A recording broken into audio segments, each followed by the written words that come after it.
to understand data. Where does it come from? How trustworthy is it? We want to be data-driven, but we want the data to say this. Really getting people to understand and to believe in data that it adds value to them. Governance without return is just a cost. Data governance is the technology and the methodology and the processes of making sure that the data that you collect and manage and integrate is high quality. It's one of the prerequisites for anything that you do in data. It's one of those foundations that most people just don't see or don't want to do because it's cumbersome. It's the underlying rules, processes, and methodologies on how to treat data, how to tackle access, how to tackle ownership for data sources, for example, how to tackle ownership for a business intelligence system, a marketing intelligence system, ownership for ETL, for example, etc., etc. That's a big part of it, but I think that the term itself is quite fluid and quite big, and everybody understands something different.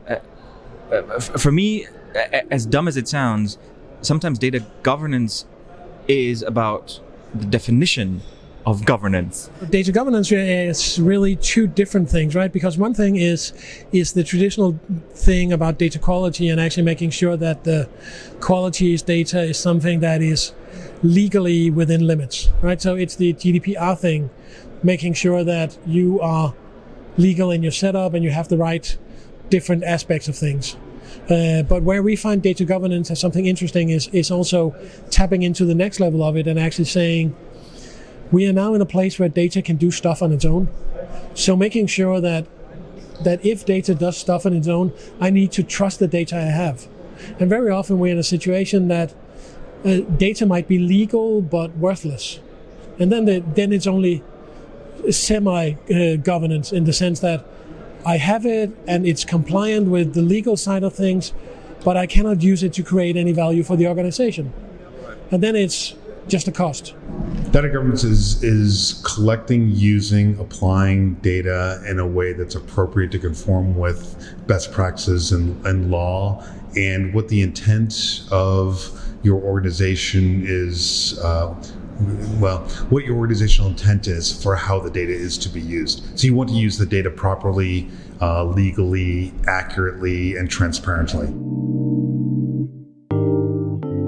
I think it's structure. In order to make data governance work in a corporation, you need some sort of technology, doesn't really matter what.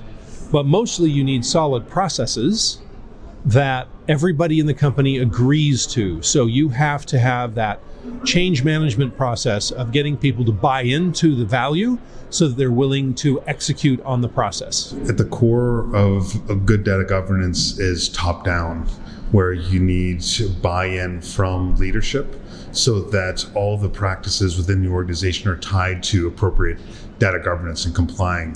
Because one of the problems I see with organizations when they try to get around, avoid their responsibilities, if that's coming from the top, then parts of the organization will find ways to avoid doing the things they should do. So it needs to start with the top and having the culture of the organization aligned with proper data governance. Basically, this should be at the core of what the company owns, but you can have somebody external who helps the structuring, who helps with best practices, who helps with a framework maybe even on how to tackle that, the various parts of data governance that you should look into. Also the parts that people usually don't want to look into, like data security, for example, cybersecurity.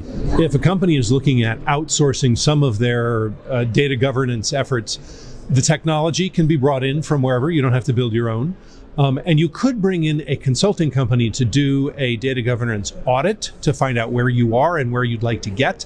But actually executing on the creation of a data governance program is, again, it's corporate change management. So it requires people inside the company getting people to agree, and that is not going to happen from the outside.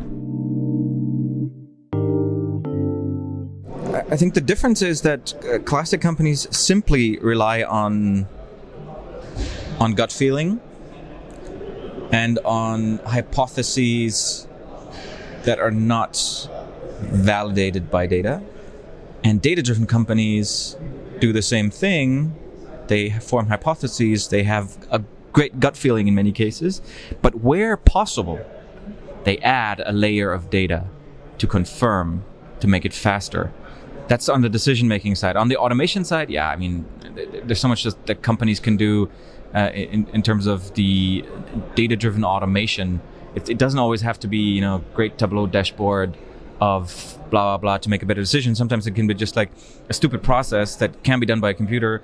And good data-driven companies, they're like, yeah, why don't we just automate the hell out of it and then get rid of it on the human side and, take that human labor and add add to the process the human intelligence. It's the ability to act on the data, right? Because you can actually say there's a lot of companies that go in and spend a lot of resources on gathering data but do not do anything with it. And that's not data-driven, right? That's just data hoarding, right? The drive is making things happen based on the data. So the key thing is probably that data is respected as a source of activation. That there's a reason why we have the data, and the data will help us get inside and make decisions.